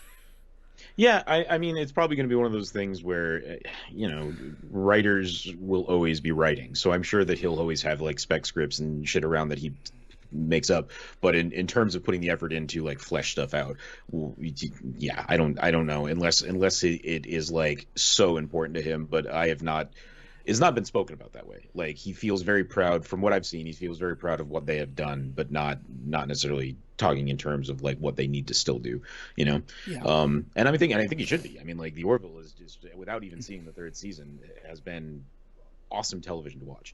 I mean, to get to see this style of show and have it not be Star Trek, right? As much as it borrows from Star Trek and leans on Star Trek for like its satire, like, at the end of the day, it established itself as such an original piece of science fiction media. and that is so rare that you get something like that. You know, I can maybe count on my hand the number of shows that are not Star Trek that still fall into that important level, that important echelon of actually being like worth it. That was the thing that I had never even considered. I mean, The Orville was something that I watched because Seth MacFarlane was involved in it. And it's not like I'm not a huge science fiction like television show. I would always protest when we're like, yeah, we're going to throw in some Next Generation. And I'm like, oh, okay, but as background noise, right? Like we're going to do other things too. Like I'm okay with it as background noise. I'm not okay with it being what we're doing tonight is watching 4 episodes of The Next Generation. I want to do something Blasphemy. else as well. That's fine. And like and then sometimes when it has been like, well, we'll watch one full episode, I'll give it my full attention. They've been the best episodes of Star Trek The Next Generation to me. Like I'll be like, this episode was freaking awesome, and everybody's like, everybody hates that episode, and I'm like, wow, they're wrong. And I'm like, maybe everybody hates it because it's out of character. Or maybe the rest of the show is just that good that this episode that you think is amazing is actually bottom of the barrel. which is probably the case. I'll explain that. It's like Picard went to like some spa planet. That happens more than once, so you got to be more specific. But yeah, and then the Borg attack. But that's just it. It's like I love Star Trek. Star Trek is a huge part of my life. I'm sure that Zach has talked about it when he does his shit. Like Star Trek is big, right? It was always something in our family, even if it wasn't front and center. It was always kind of present, right? Yeah. And so. That being said, anytime I could get something that felt like it was kind of that kind of show or movie, but not have to be Star Trek specific, it's always been a treat. Like, so Farscape was huge in our house, right? I mean, and Firefly is an easy one to point to in some regards, but then now I've got The Orville. The Expanse has been really wild. I really like Andromeda. I'm going to be that asshole who says I really like Andromeda. Isn't that it's Sorbo, still though? No, it is Sorbo, but it's also Gene Roddenberry. But it's not Star Trek, which is really the interesting thing about it. Because even though you're Gene Roddenberry, that doesn't mean that you don't have other ideas that you want to explore. I mean, Battlestar, right? Yeah. I mean, it's just, like those kinds of shows are really great, and Star Trek I think dominates that genre so much, the philosophical sci-fi space opera, that like it becomes kind of like the only one that people talk about in that regard, and that's a shame. So something like The Orville coming along and getting to put its own stamp on that genre has just been amazing to watch. Yeah. And it is, and it's really weird because I know that Netflix has said like we don't have our Star Wars, we don't have our Star Trek, and it's like, yeah, but Star Wars, the fact that they keep producing stuff, I'm sure that's fun for people who are fans of Star Wars, but what people are really thirsty for is original concepts in the science fiction space, and we see that whenever there is an original concept in the science fiction space, how people sort of gravitate to it. Yeah, but I think that's exactly their point, right? Is they want to make something that is unique and uniquely their own. You know, they want to figure that out. They want their Orville. They want to figure out their big franchise space show that can allow them to expand and not depend on the same actors, not depend on the same creators all the time. Like, you know, I think that's the other side of the other side of the coin of what Netflix is saying when they say that shit, is they also want that thing that they can lean on, but they don't have to lean on specific people to bring it to life, you know? Yeah. I don't know. I think the problem there is if they want a show like that, that's fine. I think that every network probably wants like a flagship show like that in all of the genres. But if that's what you're setting out to try to create, I think you're already failing in a way. Like it needs to come more organically in like, not to be like a cynic about it, but like, well, that's the trick, right? Yeah. Is they need to they I think they know that, but that doesn't stop them from wanting it. So that's why they want to find that artist that they can lean on for the birth of it, but they don't want to, you know, they want their Star Wars, but they don't want their George Lucas, right? Yeah. So like they've got to figure out what that means in the grand scheme of things. And you know, I just don't know if you can do that without like leaning into like some really like I don't know, do a bunch of fairy tale shit. Nope, Disney's already done that. So I don't know. I don't know what the next choice is, right? No. I mean, they could lean into the whole BoJack Horseman of it all. Just give a shit in that universe. Yeah, I mean, isn't Tuca and Birdie kind of like spun off of that universe? Yeah, too? But now that's in HBO Max. Yeah, they went and they gave that shit up. Don't worry though, it'll be available now that Zaslav is over at HBO Max. Take it back. Take the bird women back. Who knows? Who knows indeed. What did I want to say here? I think I'm good. I don't know if I have anything else that I want to add. I have a question to end this all on. So, fuck us with Super Mario Kart 8. I was gonna talk about some Switch stuff. Yeah, yeah. So I've been using my Switch for really two things since I finished with my Mario Odyssey stuff, and it's Mario Kart 8, and then a weird little puzzle platformer called Membrane, which is too fucking wild to talk about. Imagine if like Klasky Kasupo put together a like puzzle platformer for the 2020s. Like, it is a really wild experience. So if you got a little bit of time and a little bit of LSD, I suggest you check it out. But that's really all I could say about that. I'm still playing through it, and I don't think anybody else in the world is. So I don't know if anybody could connect with me on it. The title makes me uncomfortable. Otherwise, I would give it a shot. Yeah, no, the visuals. So imagine if the guys that did like Rugrats and I know Klasky Kasupo. No, you got me there. Imagine if they went inside your body. Yeah, see, that's why that's why the title made me uncomfortable. And then you just continue to build on top of it. So I found a button the other day that made ear goo just flow out in Technicolor form. It was wild. Anyway, so that's the other thing that I'm doing. But when I'm not doing that, I'm kicking Devin's ass of Mario Kart. When we started playing, it was 14-10 Devin. When we ended, it was 17-18 Siegen. Okay, so you're not kicking my ass. But the new Mario Kart pack Booster Pack 2 is out. And that means that we were technically right, because we said end of July, beginning of August. Yeah. I wouldn't be surprised if we see the third pack right around the holiday season to maybe drive sales of Mario Kart 8. So that's what we're saying there. I'm saying as early as Black Friday. Black Friday would make a lot of sense.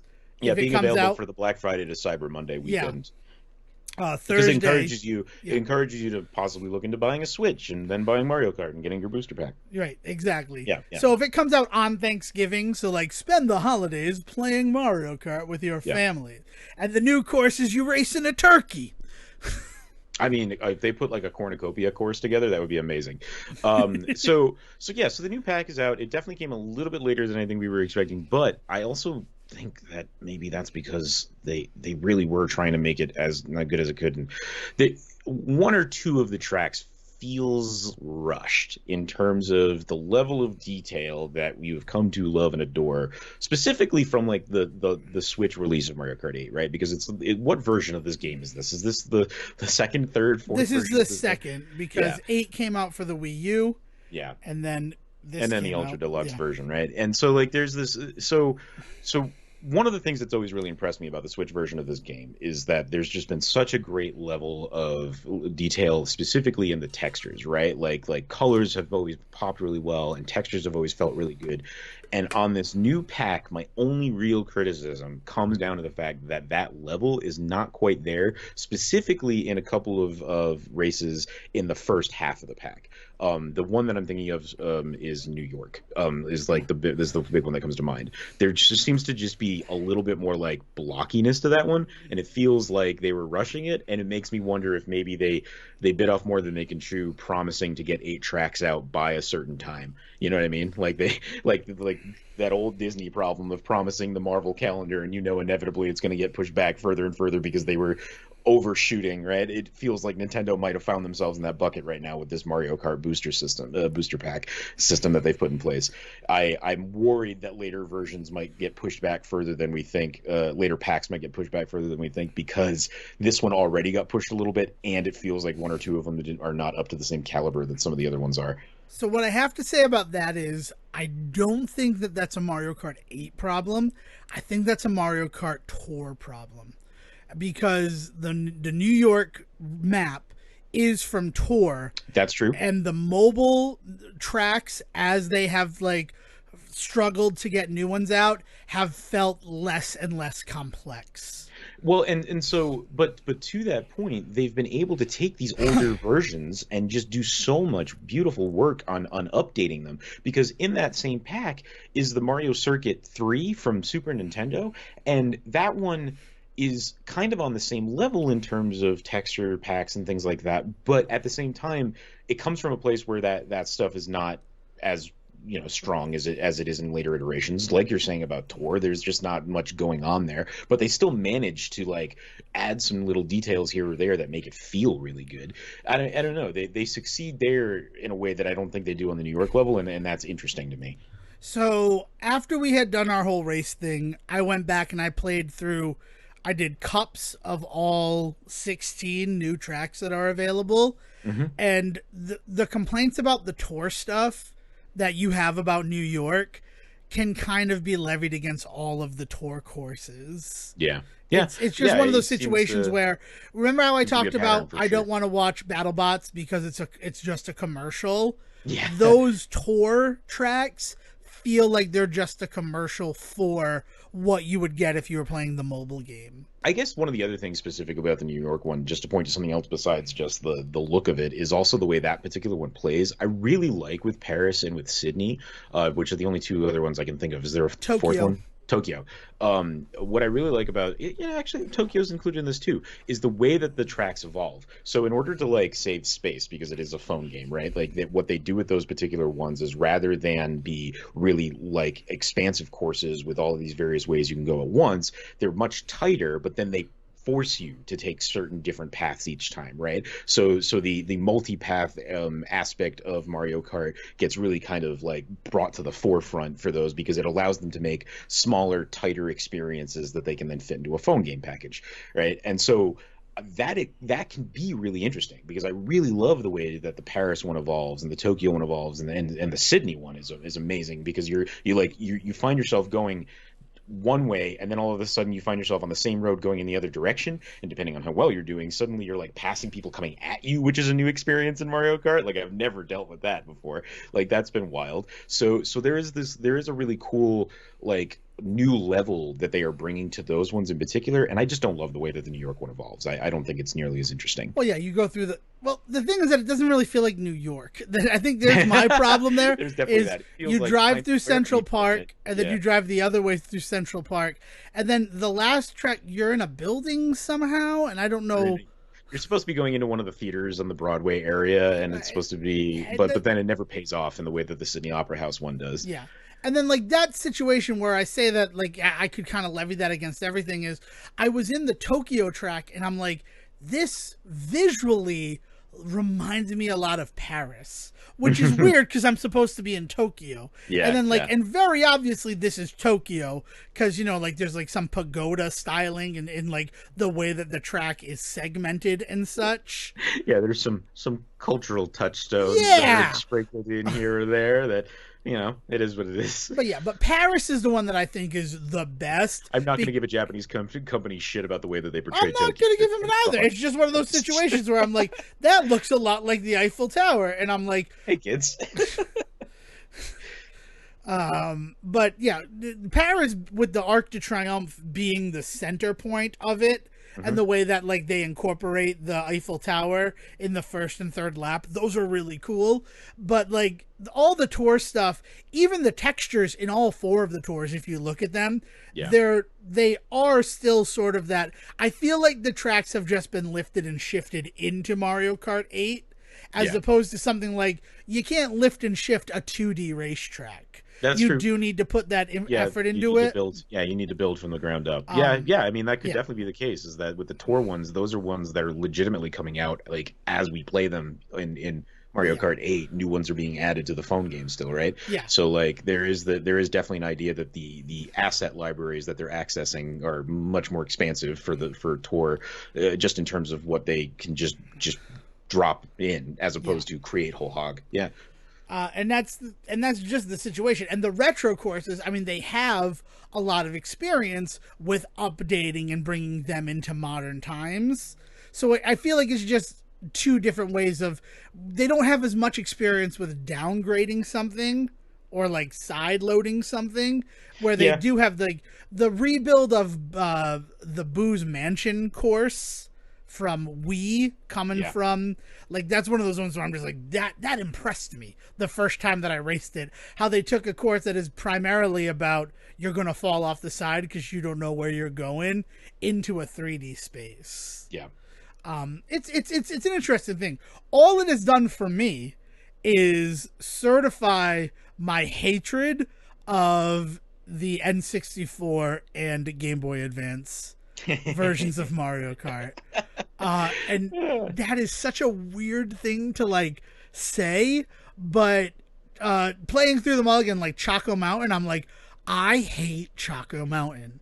I hated Choco Mountain when I played it the first time on an N64, and I hate it now because it's just boring. It's just like a brown world. Yeah, isn't the Donkey Kong, one of the Donkey Kong levels is from 64 as well, isn't it? Or am I misremembering? I don't think so. Not that I can think of. The ones that I can think of that are from 64 are, and maybe it's like regular tracks. Like, I've never really liked 64 levels. Like that, and then Calamari Desert. But Calamari Desert does do well. Choco Mountain, I will give them hella credit for the fishbone skeletons in the wall. Yes. I think that is excellent, and that like really evokes Super Mario World ideals for me. But like that's the one thing I like about that. Otherwise, I'm just like, this course feels like it goes on forever, and it is just like not visually stimulating or like hazard stimulating. It's just race on this mountain. And then, Calamari Desert comes along, and I have that same sort of feeling the first lap that I go through it, of just like, Calamari Desert is another just like empty expanse, and it's why it's the desert, because they can just be like, well, we're in the desert. There's not a lot of visual stuff. And what I do give a lot of credit to Mario Kart 8 for is the fact that there's the section where you jump onto the train tracks. Yeah. And how that changes the map so much. Yeah. And how you get to basically gleam the cube off of the train. Mm-hmm. It's just fun. I feel like I'm in some kind of wonderful every time I play that level. And it's excellent. Yeah. Call me Eric Stoltz. The booster packs have been a really cool experience. Like everything that I've been saying about having these weird feelings about how it felt a little rushed and felt like maybe they had to push it out because they were just hitting a date that they had promised on and not really, and they needed to deliver if they wanted to make it worth the money, right? And like that does feel like that might be the case, and I'm worried about future packs because of it. But at the end of the day, everything they've put out so far has been a blast. I'm still, fingers crossed, hoping that they put out a new driver or something in all of this. I don't know if they ever will, and there's been no indication that they will, but it would just be cool to just see them add somebody. It would be great. But again, it's not something that like, I'm not going to hold my breath for it, but I will be pleasantly surprised if it does happen. Yeah. That going there. Oh, and the Game Boy Advance ones. It's just like, I was excited when I'm like, oh, this is good stuff. And then I played it and I'm like, I don't really dig it. And then as much fun as I have in the sky with the beanstalks and everything, and then Snowland, like Snowland is just like, oh, the road is ice, but it doesn't have ice physics. Yeah. Like, it's visual stuff for like, we wanted to try to update this game, and then it's just what they have to work with. Like, it was one of those situations. These are also, I know you don't like them, but like, you can't deny the fact that like there are people out there where that is their version. That's their version of Mario Kart. That's the thing. It's like everybody has that, right? So like, while it's not working for you, like somebody out there is complaining about your favorites. Oh, everybody's complaining about my favorite. Nobody likes Double Dash. Nobody likes Mushroom Gorge. Sorry that you don't like Mushroom Gorge, Siegen. You know what? Have you ever unlocked every character on the Wii version of Mario Kart? Oh no, not at all. That is why I love Mario Kart Wii, is unlocking every character, because you have to do time trial stuff to do it. And you just put Funky Kong on the Bowser bike and you can just kick ass the whole time. But yeah, like, I fell in love, because it's what we did. On Mondays, we would play Mario Kart Wii. Same with, like, DS. Like, you said that you had never played the DS version of, Waluigi Pinball. And I'm just like, that DS game was, like, my daily driver, pardon the pun, when it was with my DS. Like, because you could just jump in and out of games when it was on the DS. You could do a race and then close it, and it would go to sleep. So, like, it was a really good way to kill time, was Mario Kart DS. Plus, Mario Kart DS is the closest that they ever got to the Diddy Kong Racing of having, like, an adventure mode. Nice. Where you had like 7 worlds yeah, to go there's through. like a map or something, right? That you. It's not necessarily a map. It's sort of like Mega Man, where you like pick the races, but then as you go further, like you have to race a Wiggler. Like that's the one that always stuck with me, is you have to compete against a Wiggler in a race around one of the levels. That's awesome. And like that was awesome, and it was Yeah, new, it's and really it was cool. different, and you know, Rob was introduced as a race car driver at the time. It was a great time. And so, but mine is Double Dash. Double Dash is the one that I dumped the most time into. And I remember getting to college, and you know, I know I've told this story before, because whenever Mario Kart comes up, it comes up. My roommate had gone to private school, and that's all they did was Mario Kart Double Dash, so he could snake like a motherfucker, and it was just not fun to play with him. Yeah, you know, it was just one of those franchises where like there's definitely highlights, like Mario Kart 64 was huge in our house. Super Nintendo Mario Kart, really, honestly, the very first one was one of the only games that we owned on Super Nintendo. You know, we would rent all the time, but there were certain ones that we owned. Link to the Past, Mario Kart, Illusion of Gaia was a weird one. But yeah, so we would play Mario Kart all the time. But then there were just ones that I just never touched. You know, the DS one, Double Dash. Like I was saying this while we were playing. I actually don't dislike Double Dash. It wasn't in my life, so I just didn't play it. You know. Yeah. And I think that's the other thing. I mean, there's the inherent thing about video games, right? To solve that problem, that doesn't really need to be solving. You have an affinity for the stuff that you had access to. Right. And a lot of the times back then, you only had access to the games that you owned. And you didn't own, like, nobody had a backlog. I mean, you had a backlog because you couldn't finish the games because they were so fucking hard, but like you owned 3 games. No, yeah, right. So that's why so many of these games, like when you bought them, you finished them. You didn't move on to the next thing until you finished this thing, because first of all, you might not get the next thing for another year, you know, until next Christmas or something. Yeah. So like the idea of having a game in your possession that you just kind of felt meh about and didn't do much with, that didn't exist. Yeah. Like it's why so many people out there love like some of the weirder games like Bubsy and like the Addams Family like hide and seek game and shit like that, is because like I know people that love those games, but they talk about how, well, that's because it was the only game that we owned for like a year. Exactly. I mean, that's boiling it down. Mario Kart is something I played at Kmart, like when you could like test drive games in the electronics section, and I'm like, oh, this is not for me. and that's the same thing would happen with Mario 64. I'm like, oh, it looks nice, but it's not for me. But I love Diddy Kong Racing, so it's not that like I wasn't into racing games on the N64. It's just those games didn't appeal to me, to the fact that like this is going to be the only game you have for 6 months. Yeah, if they so put a nice little bow on this, if they were to introduce a new driver, who would you want them to introduce? Diddy Kong. Diddy Kong, I think, is definitely an answer. I think Banjo-Kazooie is the other. They're not getting introduced, so I don't. They're owned by Microsoft, and they're not going to go and do a Nintendo game.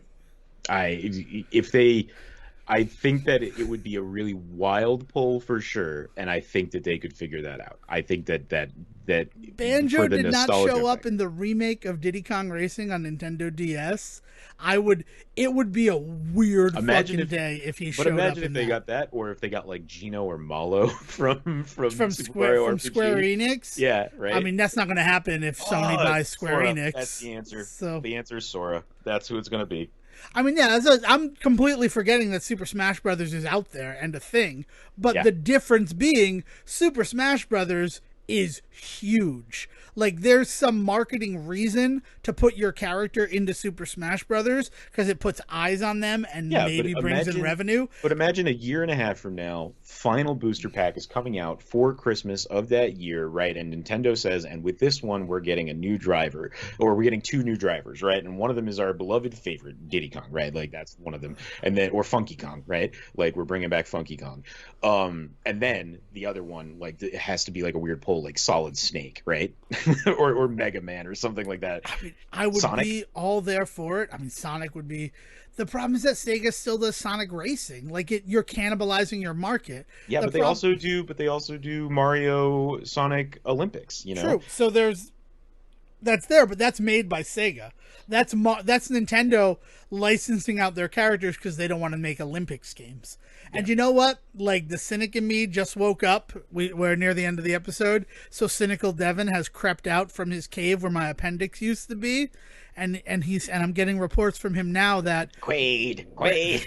We're not going to see any new drivers in Mario Kart. No, 8. Like I said, we're not going to see any new characters in Mario Kart 8 because new drivers can go to Mario Kart Tour, where it costs like $14 to get a character, and people spend the money, and that's where the money is. Are there any big characters in Tour that you think that they might pull in? That's why I say Diddy. Diddy Kong, Diddy is that situation where, because Diddy was the one that was released. I mean, first of all, when you play Mario Kart Tour, you don't have Mario unlocked. Like, that's just a fact. You have to unlock Mario, which is just crazy in nuts, all sorts of ways. But when Diddy was released, it was like a whole big thing because it's what got a bunch of people to come back to the game, and they knew that was going to happen, so he had a higher price than any character it had before. Imagine if they did a baby Yoshi, but like in the style of like the ones that you pick up in Super Mario, where they're like the derpy little guys. Like everything that would be awesome. And I like, it's one of those things where for the next booster pass, this is what I'm going to do. I'm not going to download Mario Kart Tour. Will got me to do that a bit before, and I'm not mad at Will for that. In fact, it was lovely visiting him as we raced in Sydney yesterday. But because he got me to download it, the reason he got me to download it was I feel like I'm so much better than everybody else. And that was when I realized that for the first couple of races, in a way to get you like hooked on the game, you race against dumb computer characters who all have names that make them look like they're real people. So you feel like you're really good at this game. You're beating real other humans. So then they have you hooked. And that's when you start spending money because you want to keep racing and everything like that. And that's when they actually pit you against other humans who are racing. Yeah. And you get your ass kicked and you're like, well, I was doing so well before. It's all the bait and switch to get your money of it all.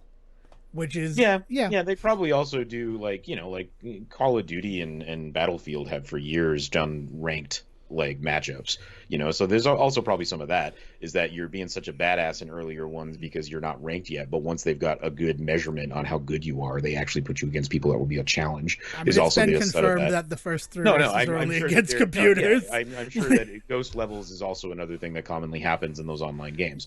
Like Apex gets around it by having you in the tutorial section and like openly telling you like this is a section where you're by yourself, but they definitely put bots in there for you to go after. Bot leveling is definitely a thing that happens in those games for sure. But I think the other part of that is also just that you got to remember that you're also not doing yourself any favors by doing super well in those early runs, because then they get a good feel for your actual ability and they put you up against people that are more your speed, like literally. I don't know. It just seems like scummy, and I don't want to give them money at the end of the day. But that's how I approach it. I don't know how other people would do it. I liked Super Mario Run for the like hot minute that it was interesting. Until they made it you had to pay to play every day. The Nintendo phone world is a whole other thing, because they've been raking in cash on that shit for a while. I mean, and we know this. Like, what's the Diablo? Was that the big one where like the phone game is just like despised by the actual like Diablo community, phones, right? But they make like billions of dollars, so they're like, it's never going away, so deal with it. And I mean, like, rightly, like if they could put a product out that people spend money on, then they should, then that's exactly what they're going to do. Yeah. Right. And nobody should be surprised by that. Like, this company is trying to be profitable. How dare they?